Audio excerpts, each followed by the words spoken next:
continuación, Tribuna Política. Estás viendo Extra TV.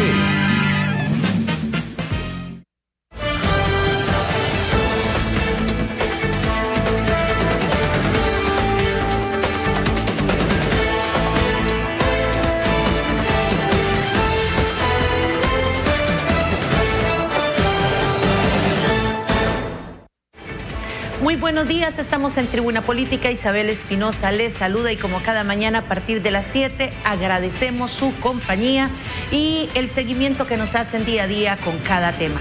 Solo les recordamos de una forma clara y concisa que usted puede seguirnos a través de Radio América HD o 780 AM para que pueda continuar con el tema si debe de salir de su hogar. Hoy vamos a tratar, como bien lo anunciamos el día de ayer, de conocer un poco más sobre la situación de política internacional que está sucediendo, por ejemplo, en Venezuela, que lo tenemos un poco más cerca. ¿Qué sucede, por ejemplo, en este momento en Siria? Hemos estado hablando o hemos estado escuchando algunas de las cosas de que hay 60 niños el fin de semana, ¿qué es lo que realmente pasa en Siria? Vamos a hablar un poco sobre lo que está sucediendo en el mundo y cómo de una manera directa o indirecta nos afecta a nosotros los costarricenses. Para tratar este tema nos acompaña el analista internacional, el señor Carlos Murillo, a quien le damos los muy buenos días en el espacio de Tribuna Política, al igual que a nuestros compañeros, el señor Rotzai Rosales y don Vladimir de la Cruz. Buenos días, caballeros. Buenos días.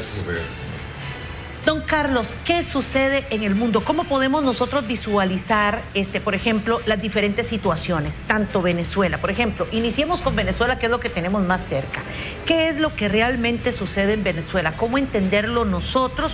Y si de una forma directa o indirecta afecta a Costa Rica y cómo se han venido gestando, inclusive discutiendo la intromisión o si se debe o no pronunciar Costa Rica a favor, en contra, toda esta serie de cosas. Sí, los sistemas y sobre todo el sistema internacional, que es un sistema anárquico, que no significa caos, sino ausencia de una autoridad central que imponga las normas, viene en un proceso de transición y los procesos de transición generan inestabilidad. Lo que pasa en esta ocasión, a diferencia de siglos anteriores, es que el proceso de transición se ha prolongado mucho, desde el fin de la Guerra Fría en 1989-1990. Pero ha coincidido con dos situaciones, una internacional que es un reacomodo de fuerzas. Ya Estados Unidos, si bien es la superpotencia número uno, ya no es tan poderosa en términos relativos como en la segunda mitad del siglo XX. Y el otro es un proceso interno de los estados, una reconfiguración del rol del Estado a través de factores como el empoderamiento de la ciudadanía. Hoy el ciudadano y la ciudadana tiene más posibilidades de expresar sus opiniones, se ha empoderado también como actor internacional. Lo vimos en el caso de Siria con el ataque de Estados Unidos o el lanzamiento en Afganistán de la bomba novedosa o la madre de todas las bombas, que lo supimos al instante, no al día siguiente o una semana después, y un proceso también de reacomodo de los sistemas políticos y sistemas de gobierno, que es lo que nos lleva al caso de Venezuela, que es un caso muy complejo por la coyuntura interna y por la situación de América Latina. Para que los costarricenses analicemos un poquito, en un ABC, por ejemplo, las decisiones que se están tomando en Venezuela, lo que sucede en Venezuela. Ayer se dijo que iban a, sí, fue el día de ayer que que el señor Maduro iba a tomar un plan, el Zamora. Un Zamora. ¿Qué significan esas cosas y qué busca el señor Maduro con ese tipo de decisiones? Yo creo que lo que estamos viendo en este momento en Venezuela es el punto de inflexión de un régimen que no ha podido, por múltiples razones, sobre todo carencia de recursos, atender las necesidades de la población, satisfacer esas necesidades, porque desde mi perspectiva abandonó el proyecto chavista. proyecto chavista tenía dos elementos fundamentales, entre muchos. Uno, el recurso petrolero, que en este momento no está generando suficientes fondos para mantener el sistema, sobre todo el sistema de recompensas con las Fuerzas Armadas. Y segundo, la personalidad de Chávez. Después de Chávez será difícil conseguir en Venezuela otro líder con ese carisma, con esa posibilidad de incluso hablarle a la oposición sin que ésta pudiera responder. Sin duda eso va a tener repercusiones importantes a nivel regional, pero aquí vemos un juego de poder que para mucha gente podría resultar incomprensible. Ayer se dio a conocer un informe en Estados Unidos de quienes contribuyeron al acto inaugural de toma de posesión de Trump y la empresa venezolana Citgo, dona $500,000 al acto inaugural de Trump. Que es el doble y el triple lo que donaron Coca-Cola, Walmart y otros grandes empresarios norteamericanos. Entonces ahí es donde uno ve el juego de lo que en relaciones internacionales se llama alta política, de que las discusiones que uno ve en Venezuela pasan a un segundo plano cuando entramos al ámbito internacional. Don Vladimir. Vea, la situación de Venezuela tal vez hay que entenderla en varias dimensiones. Primero, es un país que tiene 210 años de independencia, pero ha tenido 150 de dictaduras y gobiernos autoritarios y militares. Entonces se conoce muy poco lo que es el periodo democrático al estilo nuestro. Y esa etapa democrática al estilo nuestro viene desde el año 58 para acá principalmente, ¿verdad? Con la llamada Cuarta República y con la Quinta República que impulsa a Chávez. El peso del ejército es muy fuerte en Venezuela institucionalmente desde la época de la independencia, ha jugado un papel importante. El petróleo en Venezuela empezó a explotarse en 1909, de los primeros pozos petroleros que se explotan es en 1909.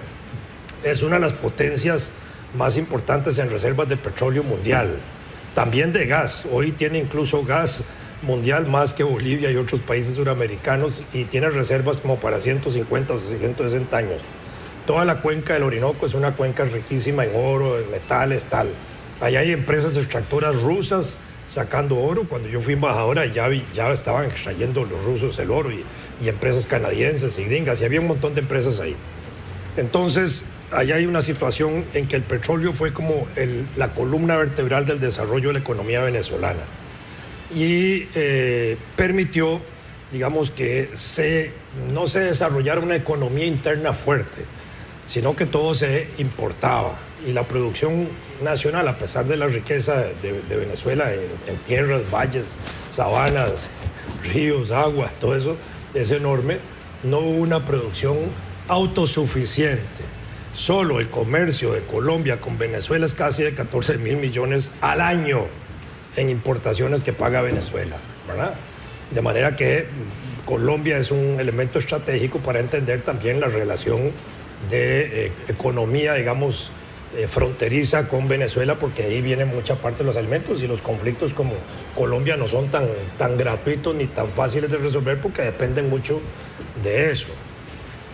Cuando asume Chávez, Chávez primero asume dentro de un proceso democrático tradicional burgués como el nuestro, para decirlo gráficamente. No hay ahí un signo socialista de nuevo tipo, ni es el socialismo soviético, ni es el socialismo cubano, ni es el socialismo coreano, ni es el socialismo chino, ni el vietnamita, ni nada. Ahí se desarrolló una estructura democrático representativa con una nueva constitución que no alteró sustantivamente la estructura de poderes, las reglas democráticas de participación y de acceso al poder, de cambio de gobiernos, etc. Y eso empieza a funcionar. Desde el periodo de Chávez hasta su muerte se producen casi 16 procesos electorales. A Chávez le encantaban las elecciones porque todas las ganaba. Y las ganaba muy bien. Las ganaba 26, 28, 30% de puntos adelante. Perdón, excepto el último referéndum, ¿verdad? Bueno, no, hay un referéndum que no. Ahí hay un punto de inflexión. No, hay un referéndum que no, pero fue una tontería de él, porque sometió al referéndum 52 artículos de la Constitución. Y cuando uno mete 52 artículos de la Constitución, entre ellos la reelección, que quería él continua, eso no lo ganó, porque era muy fácil perderlo, en ese sentido. Si hubiera ido, exactamente, si hubiera ido solo por una cosa, va. Igual que cuando mete el referéndum de la reelección, que lo gana. Pero yo estaba en Venezuela justamente en esos momentos, primeros días de diciembre del 2008, por ahí, o 2009, no me acuerdo. Y meten, él llama a la reelección y llama a la reelección solo presidencial. No permitía la de diputados, de gobernadores y alcaldes. Entonces todo el mundo se pone en contra, obviamente. ¿Ah? Y la oposición también. Eso fue primeros días de diciembre. El 22, 23 de diciembre de ese año, Chávez dice que van con la reelección de todos los puestos de elección popular. Por supuesto que el referéndum lo gana. La elección de alcaldes que había habido unos meses, 2-3 meses antes, Chávez había ganado como el, digamos, 49% de votación. En la del referéndum aumenta 52-53%. ¿Por qué? Porque los opositores interesados en la reelección también votaron, sin decirlo, por la reelección, ¿verdad? Ese era Chávez. Pero desde el punto de vista institucional, lo que hay es un régimen de reformas profundas. Reformas que yo vivía ya parte de ese proceso, y eran reformas comparadas con las reformas que se habían hecho en Costa Rica entre el año 42 y 49, desde la época reformista de Calderón Guardia, de Teodoro Picado y los comunistas, con las reformas de don Pepe Figueres. La revolución bolivariana, como se llama, ni siquiera nacionalizó la banca como lo hizo Figueres, ni siquiera estableció un impuesto de capital como lo hizo Figueres, y no hizo reformas más profundas como las que hizo Figueres. Eran reformas, digamos, importantes para la sociedad venezolana, porque es una sociedad atrasada en seguridad social, en educación, en analfabetismo. Eso lo resuelve Chávez. ¿Cómo lo resuelve? Con plata del petróleo, porque el presupuesto nacional venezolano se calcula sobre precios de barril de petróleo. Entonces, en 2008, eso estaba en $40. El petróleo llegó a 152. Esa diferencia de dinero, eso entra a 3 fondos nacionales que son de discreción administrativa y manejo del presidente de la República. Es decir, lo hace a discreción prácticamente y no tiene que rendirle cuentas a nadie. De ahí salió la plata para Bolivia, Nicaragua, Cuba, Ecuador, para los 18 proyectos sociales muy importantes que hace Chávez en salud, en educación, analfabetismo de adultos, indígenas, vivienda, campo adentro, un montón de proyectos muy importantes, que es lo que le produce una base social muy significativa.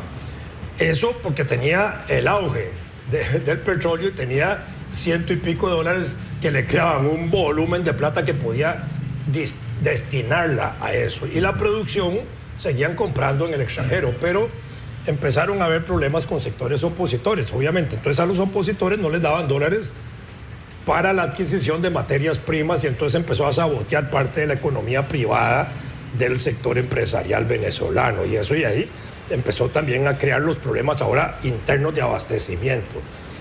Cuando yo estaba allá, yo traía aquí una delegación de 50 y pico empresarios venezolanos a hacer negocios a Costa Rica. Entre ellos venían cañeros que querían comprar 20,000 toneladas de caña a Costa Rica, y en el momento en que nosotros los traímos aquí, solo habían 600 toneladas de caña, que era la reserva nacional, ¿no? Y la Liga de la Caña no se quiso comprometer por 3 o 4 años a producir solo caña para Venezuela. Eso no lo podían hacer.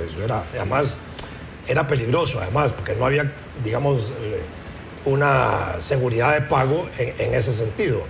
Pero en el momento en que eso está sucediendo, en Venezuela hay un conflicto con un empresario de la caña cerca de Caracas. Chávez mete invasores, que es lo que llamamos precaristas aquí, los mete oficialmente, les dice que se metan a tomar el cañal, toman el cañal, creado el conflicto, Chávez nacionaliza esa empresa, una semana después ordena botar el cañal y sembrar frijoles. Esa era la política económica de Chávez. Yo decía, bueno, yo no soy agricultor, pero no se puede sembrar frijoles en un cañal. Y yo estaba trayendo empresarios para comprar azúcar aquí, y allá estaban destruyendo un cañal. Esa era parte de la administración económica de Venezuela. Y por otra parte, la parte de la corrupción, que es gigantesca. Sí, gigantesca. Eso es una parte... Cuando alguien me dice de corrupción, yo digo, en Costa Rica no hay nada. comparado con Venezuela. No hay nada, no existe. Y Brasil ahora. Ni Brasil, no existe. No existe corrupción comparado con lo que existe en Venezuela. Aquí vinieron gente de gobierno de Venezuela a hacer un negocio con una empresa muy importante donde propuso que se sobrefacturara el 40%. Y la empresa le dijo, no, aquí no podemos hacer eso, perdóneme. Y no se hizo el negocio con Venezuela, ¿verdad? Don Interesante. Pero tenemos el enorme privilegio, Isabel, sí, de que además de don Carlos, los mayores supuesto, expertos internacionalistas que tiene este país, tenemos la don ventaja de que Vladimir fue embajador en Venezuela. Estando justamente yo como observador casi que incógnito de las elecciones de noviembre-diciembre del año 2015, llamó poderosamente la atención que había una enorme expectativa en el anuncio de los resultados, que finalmente fue inesperado, como todos sabíamos, ¿verdad?, a favor de la MUD, de la Mesa de Unidad de Posición de Venezuela. Había una enorme expectativa por una institución que me parece el público de Costa Rica le resulta extraña, que son los ejércitos de las democracias latinoamericanas, ¿verdad? Pues no estamos acostumbrados a eso. Y uno como costarricense algunas veces extraña que haya tanta expectativa. Ese más es un punto decisivo, el reconocimiento público que haga las Fuerzas Armadas de un proceso eleccionario.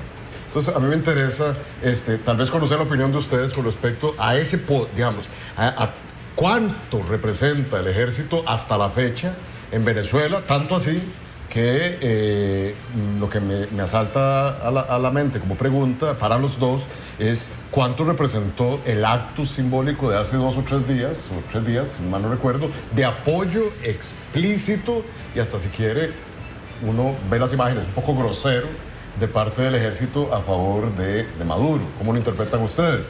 Esa es la primera pregunta y aprovecho para plantear otra surgida a partir de las intervenciones de ustedes. El bendito afán reeleccionista que continuamente vivimos a lo largo de la historia de nuestra querida América Latina. Pareciera que ese es el detonante mayúsculo para provocar los mayores desastres, empezando por los golpes de Estado más recientes en América Latina. Sucedió en Honduras, sucedió también en Paraguay en algún momento, pero las reacciones de las clases políticas, dirigentes o de los líderes es diferente. Notamos que en Paraguay, por ejemplo, y con eso también lanzo la segunda pregunta, en Paraguay pareciera que hay una vuelta, hay un echar para atrás, una marcha atrás con esos afanes reeleccionistas y que le ha dado cierta estabilidad, por lo menos desde afuera se observa, a ese país. Yo le dejaría a Vladimir, aquí el experto en Venezuela, el tema de las Fuerzas Armadas en Venezuela. Pero anoche incluso leía un libro sobre cómo en América Latina se ha reconfigurado el golpe de Estado.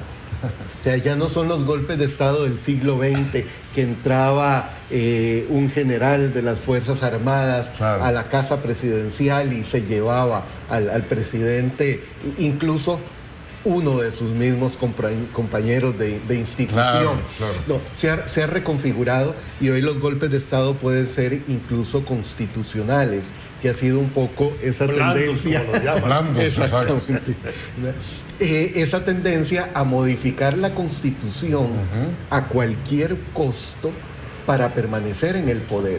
Y ya tenemos el caso en este momento de Honduras, en donde hay un proceso de reforma constitucional, una reinterpretación, ya que no la pudieron reformar.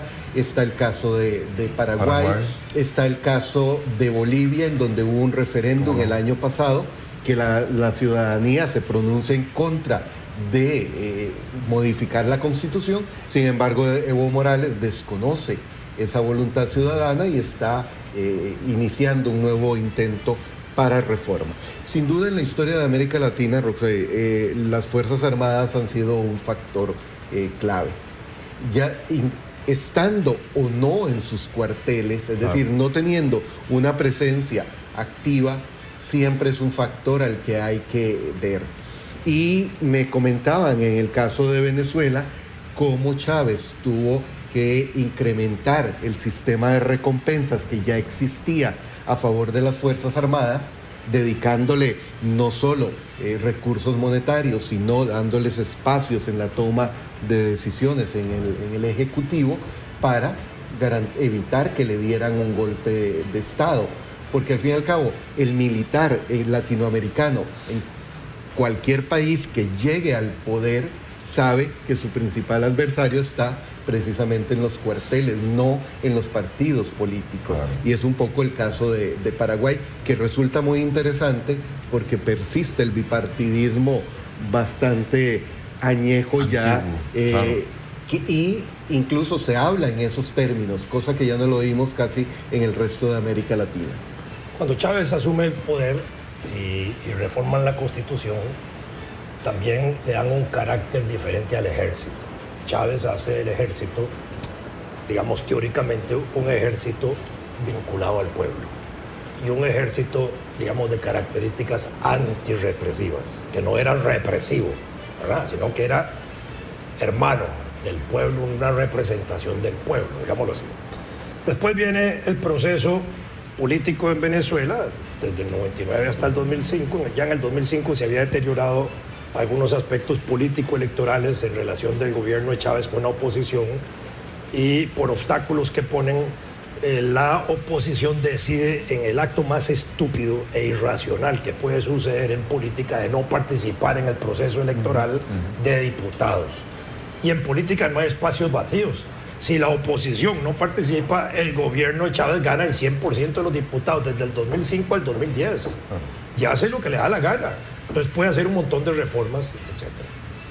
2010 vuelve la oposición a participar en el proceso electoral y tienen una representación de casi un 35% de diputados en el Congreso ya en el 2010, y empieza una lucha, digamos, político-electoral ahí. En procesos electorales en que Chávez ganaba y jugaba. Y Chávez además era un líder excepcional, sin lugar a dudas. No había, me parece a mí, en Venezuela nadie como él, ni en la oposición ni en el gobierno. Era sobresaliente. Pero vienen, ahora sí, las elecciones del 2015. Pues antes de esas, las del 2014, las de Capriles, Chávez, que es la última elección de Chávez. Chávez gana a Capriles por un 26% de votación en octubre. Muere Chávez entre diciembre y enero, es una fecha que nadie sabe cuándo murió, lo mantuvieron ahí escondido. Cuando anuncian la muerte de Chávez, lo hacen en cálculo nada más de que no se pudiera convocar a un procedimiento inmediato de elección, sino que se sucedía, digamos, en la condición de vicepresidencia a quien fuera vicepresidente. En ese momento, Chávez había designado, sin que fuera oficialmente la designación, había sugerido que en caso de su muerte fuera Maduro. El presidente de la República en Venezuela es el que nombra al vicepresidente y lo puede hacer cada año, los cambia. Entonces, cuando muere Chávez, Maduro no es formalmente vicepresidente, pero lo nombran presidente designado, que no era una figura constitucional en Venezuela, sino que le da nada más la característica de que puede asumir el poder, avalado por las fuerzas militares en ese momento, para que vaya desde enero hasta abril, que son las elecciones. Vienen las elecciones de abril, Maduro, Capriles otra vez, y el 26% de diferencia entre Chávez y Capriles se reduce a menos de un 1%. El chavismo pierde 2 millones de votantes y la oposición gana 2,5 millones de votantes.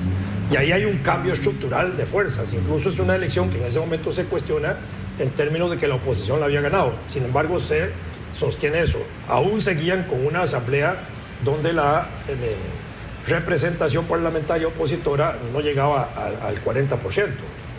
Vienen las elecciones, ahora sí, del 2015, ¿verdad?, de diputados. Maduro espera ganar todo y se lleva un batacazo, porque de los 157 diputados, la oposición gana 113 y el gobierno 40 y pico. Y cambia la estructura total de la asamblea porque le da la mayoría, la supermayoría que le permite a la asamblea hacer todo. Y entonces el gobierno no se acostumbra a tener una fuerza parlamentaria opositora. Vamos a ver, comparado, para poder entender esto mejor. En Costa Rica el Partido Acción Ciudadana tiene solo 13 diputados, que es menos del 25% de los diputados, ¿verdad? El 20% si acaso. Y en Venezuela la oposición, el gobierno tiene 40 y pico por ciento de diputados, pero no se acostumbra a tener 45% de diputados. Aquí en Costa Rica no pasa nada con que el gobierno tenga pocos diputados, hay un juego democrático, una participación democrática, funciona el país. En Venezuela eso no funciona porque estaban acostumbrados a mandar al 100%. Y entonces ahí viene el cuestionamiento de cómo empezar a limitar la Asamblea Nacional, la Asamblea Legislativa venezolana. Entonces, primero impugnan 4 diputados, que eran los 4 diputados de la zona de Amazonas, un estado indígena, 3 de la oposición y 1 oficial, y en lugar de convocar a un nuevo proceso electoral para volverlos a elegir, supuestamente por irregularidades, los dejan ahí sin nombrarlos y quitándole poder a la Asamblea Legislativa para que no tuviera mayoría parlamentaria calificada. Y ahí empieza a deteriorarse todo eso porque la Asamblea tiene que tomar sus propias potestades y puede nombrar funcionarios, etc. Entre el momento de cambio de la anterior Asamblea y esta, fueron los últimos días de diciembre cuando la anterior Asamblea suspende su trámite funcional.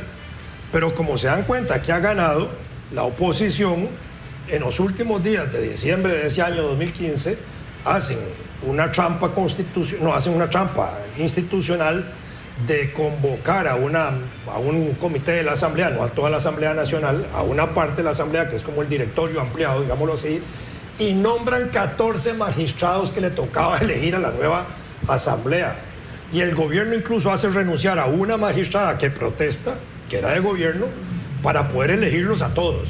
Porque esa otra magistrada tenía todavía una prolongación de tiempo como año y medio más. Yo ahí creo, esa es precisamente la idea de que en América Latina estamos frente a un nuevo tipo de golpes de Estado. Claro. Incluso escuchando ahora, a Vladimir, desde la designación de Maduro, fue una ruptura del Estado de Derecho. Totalmente. En Venezuela. Y se han venido por los dando. militares. Claro que sí. Y lo han permitido. Pero ahora, por supuesto, al punto donde coincide, digamos, la llegada de Roxaya a Venezuela, 2015, ¿verdad? Elecciones muy importantes, sorpresivas. Por supuesto. A las 6 de la tarde tienen que cerrarse las urnas. En Venezuela, el presidente de la República puede decir, manténganse en las urnas abiertas. Y da órdenes. En época de Chávez se sostenían hasta las 11, 12 de la noche. Sí. En época de Maduro, en las del 2015, aquí está Rotzai, que es testigo, Maduro ordena que se prorrogue la votación 1 hora. No, prorroga, pero a la hora viene Vladimir, padrino, el jefe del ejército, y dice, se acabó esto. Y ordena que todo el mundo se meta en las casas, ordena que nadie salga en manifestaciones, crea una especie de estado de sitio, dice que el proceso electoral de Venezuela fue correcto, que ellos tenían 270,000 militares en todo el territorio nacional, que no hubo incidentes y que el resultado debe validarse. Y entre las 7 de la noche y las 11 de la noche, Maduro no acepta la derrota. Y a las 11 de la noche acepta, sin lágrimas públicas, que han perdido. Así se produce ese proceso. Y el ejército ahí da una prueba importante de defensa institucional. Defensa institucional. De asegurar. Lo cual no era común en la época gris del autoritarismo en América Latina. Correcto. Ahí primero el ejército dice, la elección fue válida, se respeta el resultado electoral, Maduro tiene que aceptar eso. Eso fue diciembre. Pero en enero, cuando la Asamblea... da una muestra de su poder. En alguna medida. Sí, claro. Porque tiene que quedarse quieto Maduro. Y en enero, póngame atención a esta otra. En enero, cuando tiene que instalarse la Asamblea, ¿verdad?, que es como decir ahí en Cuesta de Moras, supongamos que Cuesta de Moras, dominada por Johnny de Araya, para ponerlo así, el Cantón Central de San José, y el Cantón Central de San José, Johnny de Araya dice, muévase la gente para que no se instalen los diputados y bloqueen las calles y todo, ¿verdad? Y entonces, igual en Caracas, el Distrito Bolívar, donde está la Asamblea, gobernado por el gobierno, movilizan la gente para que los diputados no asuman y el ejército entra. Hace un carril para que entren los diputados, puedan instalarse y juramentarse. El segundo acto importante del ejército en Venezuela en defensa de la institucionalidad, solo que esa institucionalidad después Maduro no la deja funcionar. que es lo que está pasando en Venezuela.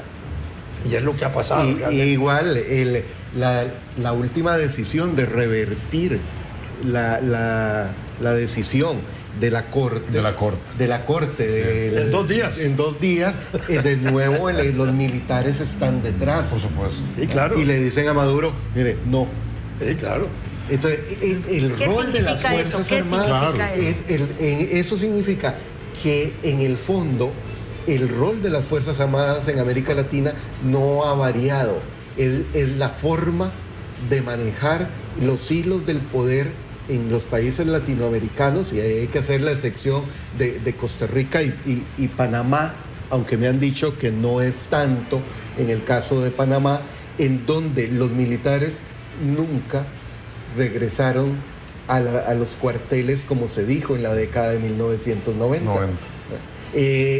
¿Por qué no hubo golpes militares en esa década o golpes de Estado? Porque en realidad hubo una transición del sistema internacional en donde nadie sabía hacia dónde ir y hacia qué bando tomar, y Estados Unidos se tranquilizó en muchas cosas en América Latina en ese periodo, ¿verdad? Pero ahora ya no estamos en esta década en un escenario regional estable, sino que estamos viendo cómo los militares de nuevo están regresando. Lo que está sucediendo, lo que pasa ahora en Venezuela, exacto. Eso tiene 3 elementos importantes. Tengo que plantear una inquietud. ¿Qué hace Trump con respecto a Venezuela? O sea, causa relativa sorpresa, por lo menos para los que no somos especialistas en política exterior y en relaciones internacionales. A mí me sorprende en particular el silencio, no sé si cómplice, de Trump con respecto a la situación venezolana. Ya ustedes me están dando un elemento que es, y que hay que hablarlo a la gente, que es la primera lección en política, que le hemos dicho aquí. Para entender el poder hay que seguirle el rastro a la plata. Definitivamente. Todo ese asunto. Definitivamente. Y ya los economistas clásicos y Marx nos los habían dicho desde hace casi más de 200 años. Me parece que ahí empiezo, no sé, es una hipótesis. Empiezo a responder yo. ¿Será eso así, don Carlos? ¿Será así eso, don Vladimir? Es demasiada la plata y la importancia que esta tiene para Venezuela y para Estados Unidos, que hacen que hoy un presidente aparentemente tan vehemente, tan caracterizado, tan violento incluso, e impulsivo en sus decisiones, esté tan extrañamente callado frente a la situación venezolana. No, mira, yo creo que en este momento hay un problema, sobre todo para los analistas estadounidenses, que lo primero que buscan en un presidente es cuál es su doctrina, tanto en política exterior como en asuntos internos. Trump les dijo desde hace rato, no hay doctrina. O sea, ¿qué significa? Claro. Eso significa que sí, ¿sabe? Que para mí incluso la verdad de Trump es la que él dice en este momento, no la que dijo ayer. Sí, claro. Y lo dijo con un ejemplo muy claro. Cuando le cuestionan que por qué ahora se está acercando a China, si había dicho que China, entre otras cosas, manipula el tipo de cambio. Él dijo, no, eso fue táctica de campaña. Nunca China ha manipulado el tipo de cambio. O sea, la verdad es la de hoy. Y en este caso, Roxana, yo creo que... la verdad, ¿cómo es que le hechos alternativos. Hechos alternativos. Claro, y los hechos alternativos se interpretan minuto a minuto. Por supuesto. Prueba de ello es que durante casi 24 horas, cuando Trump dice que el portaaviones nuclear con su equipo de 6,000 tropas va hacia la península coreana, en realidad iba hacia el Índico a hacer ejercicios militares. Nunca ordenaron a ese portaaviones y a toda su flota a ir a la península coreana. Es un hecho alternativo. Claro. En esas 24 horas el juego de poder. Entonces, lo económico. ¿Sí? Yo creo que, por supuesto, siempre lo económico es el factor condicionante y hasta determinante, pero en este caso con más razón. Incluso los medios estadounidenses dicen que ya iniciaron la recolección de fondos para la reelección de Trump y que han recolectado $7 millones a estas alturas. Y Maduro parece que ayudó bastante. Y sin duda todo parece indicar que Maduro ayudó. Aquí nos quedan varias cosas que yo creo que son importantes retomar, porque en este espacio lo que realmente buscamos no solo es que se observe la política desde una perspectiva X o Y, sino que aprendamos todos aquellos costarricenses a conocer la política de una forma distinta. La política no es simplemente lo que nos dicen que es.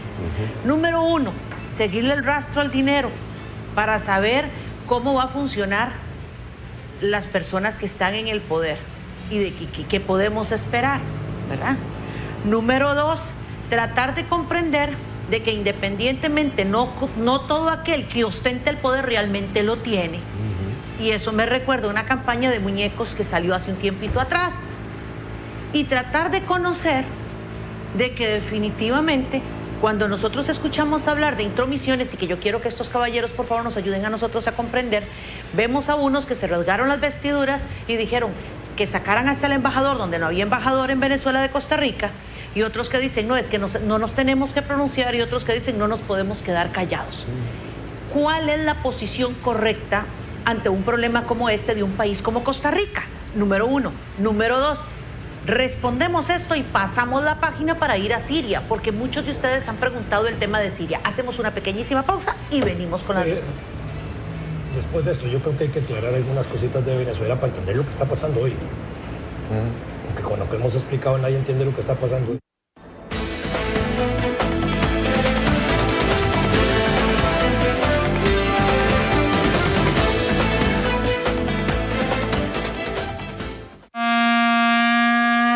Porque creemos en la paz, en la naturaleza y en nosotros mismos. Pronto seremos campeones del mundo si podemos meterle un gol al cambio climático. Para el año 2021, seremos el primer país carbono neutral del mundo. El terreno está listo. El país tiene todo en juego y vamos a ganar este partido. Todos unidos cumpliremos esta meta, usando menos el carro y más el bus, reciclando y ahorrando energía. Participemos desde nuestras empresas, hogares, comunidades y centros de estudio. ¡Vamos, ticos! ¡Sí se puede! Estamos en el Parque Nacional Tapantí, Macizo de la Muerte, un parque sumamente importante en cuanto al recurso hídrico, una zona de recarga acuífera donde nacen más de 150 ríos. Produce el agua que toma más de 1 millón de personas. En el año 1954 llegamos aquí un grupo de 7 compañeros. Lo que traíamos tal vez era fuerza en los brazos para ir tumbando estos robledales con motosierras. Yo no sé dónde hubiéramos llegado. Hemos aprendido a que no es necesario seguir cortando el bosque para subsistir, sino que el ecoturismo es una buena fuente de ingresos. Producir aquí es un privilegio, pero también es un compromiso. No utilizamos productos químicos, utilizamos productos de control biológico, tratamiento de aguas residuales del hotel, aprovechamiento de aguas, sistemas de riego para las áreas verdes, riego por goteo. Es un compromiso no solamente de quienes vivimos en la cuenca, debería ser un compromiso de toda la gente que vive en el país. Humedales para nuestro futuro. Únete a nosotros. Toda la actualidad de los clubes de la Primera División. Análisis, estadísticas y el acontecer del deporte internacional y demás disciplinas deportivas. En un solo canal, Noticiero Extra Deportes, de lunes a viernes, de 9 a 10 de la noche. Solo por Extra TV.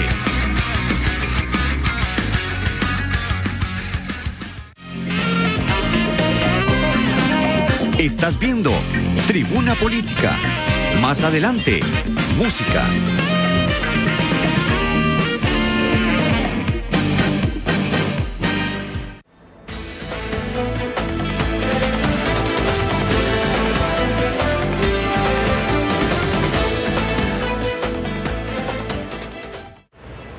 Muy bien, continuamos. ¿Y qué es lo que realmente sucede? Por favor, ayúdenos un poquitito ustedes a comprender qué es lo que sucede. Ok, vemos que sí, efectivamente, no necesariamente el poder se ostenta de donde suena, pero tratemos de comprender un poquito sobre esa relación de Costa Rica con Venezuela. Todos los discursos que se han brindado y que nosotros los costarricenses hemos escuchado, si se deben o no pronunciar, si se deben o no incluir en este tipo de situaciones, para que a todos nos quede claro. Y también qué es lo que realmente sucede ahí en este momento a hoy, para pasar la página a lo de Siria. Lo que está pasando hoy es un problema de procesos electorales.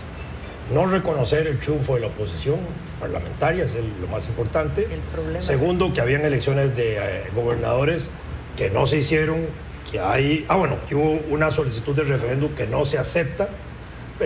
Existe un referéndum revocatorio con posibilidad de destituir al presidente, tiene su trámite, se cumple el trámite de las firmas, etcétera. Maduro no lo cumple, incluso argumentando detalles políticos más que técnicos electorales, y con la intención de postergar el referéndum para que no pudiera ser sustituido todo el gobierno, sino que en caso de que fuera sustituido él, pudiera mantenerse el vicepresidente como estaba establecido en la ley en el caso de que el referéndum se hiciera en el 2017 y no en el 2016.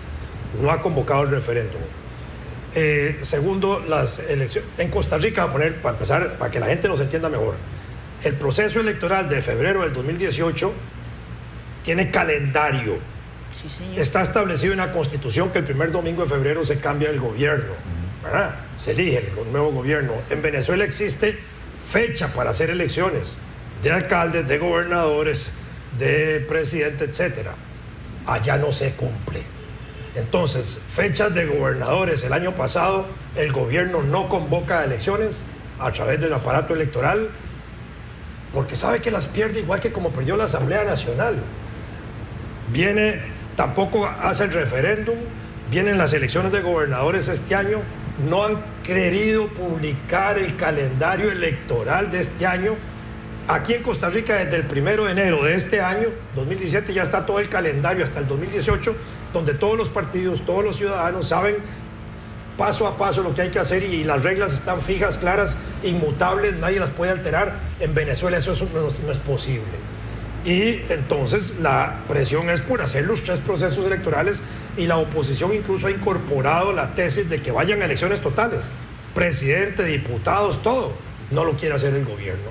Y el gobierno incluso está haciendo ahora una serie de maniobras para desarticular los partidos políticos, les está creando obstáculos, los está obligando a reinscribirse, los está obligando a hacer los nuevos procesos, al punto de que está afectando a aliados del gobierno. Ayer mismo el Partido Comunista de Venezuela protestó públicamente porque las medidas que está propiciando Maduro en ese sentido pueden afectar la existencia del propio Partido Comunista, que es un aliado del gobierno. En fin, esto para dejar el núcleo duro del madurismo. Claro. Ahora, el ejército, brevemente, el ejército tiene hoy un papel importante. Con Chávez ya lo tenía, formaban parte de su gabinete, con Maduro forman más.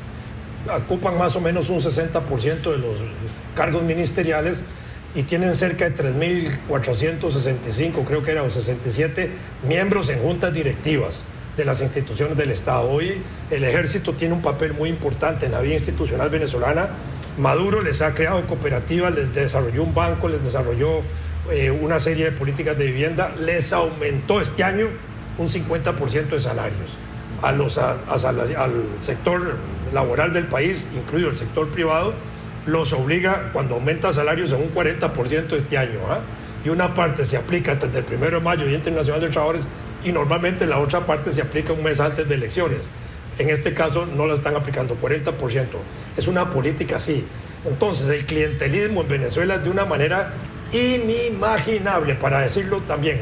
En Venezuela existen 3 aguinaldos para todos los ciudadanos, ¿verdad? Yo oía a Chávez de que había que luchar porque no crecieran más los aguinaldos, porque había gente que presionaba por 4. Pero hay una institución que tiene 13 aguinaldos, que es el Tribunal Electoral de Venezuela. Y esto lo digo con certeza porque la secretaria mía en la embajada era casada con un venezolano que trabajaba ahí, y felizmente me hablaba de los 13 aguinaldos que tenía, que se los pagaban cada 4 meses. Eso era parte de un sistema corrupto, sí, absolutamente. Y esa es la Venezuela. Y contra eso es que se ha ensublevado la gente. En este momento la gente quiere elecciones, quiere un proceso, digamos, de discutir en la vía pacífica y política la posibilidad de cambiar de gobierno. Eso es lo que está en el tapete realmente. La posición de Costa Rica. Okay. Para mí, Costa Rica, esta administración, la administración Solís, no ha tenido política exterior sobre Venezuela. ¿Qué quiero decir con esto? O sea, política exterior en el sentido de que responde a líneas claras de mediano y largo plazo. Prueba de ello es que tomó una decisión de bajar el nivel de embajador o jefe de misión a una encargada de negocios.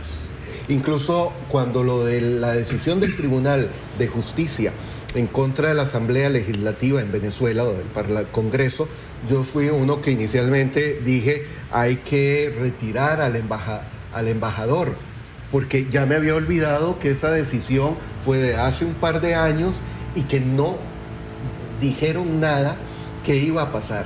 Entonces hice la corrección en mi comentario y dije, no, entonces hay que bajar más el nivel de la representante de Costa Rica en Venezuela. Y desde Cancillería me dijeron, no, es que solo hay una persona. No hay ni siquiera cónsul, no hay ni primer ministro, etcétera, en la embajada. O sea, eso para demostrar cuál ha sido el manejo de esta administración. En términos de declaraciones sobre las posiciones en el marco de la OEA y sobre las distintas situaciones que han pasado, han sido muy tímidas. Por eso yo insisto en que Costa Rica no tiene política exterior sobre Venezuela en esta administración. Muy bien, cerremos ese episodio y realmente digamos, vamos a dirigirnos a Siria, que la gente ha estado, yo sé que nos queda poco tiempo, casi que vamos a hacer ahí un... Don Carlos, que por favor nos ayude con el tema de Siria, qué es lo que realmente sucede, y por qué en las redes sociales se manifiesta mucho la gente con esas fotografías dramáticas de niño, de el fotógrafo, el famoso periodista llorando con el tema del niño y todas estas cosas, y dicen, como son niños sirios o como es Siria, no hay banderas en las redes, no hay una posición real del mundo, simplemente son sirios. ¿Por qué ese mensaje? ¿Por qué sucede eso?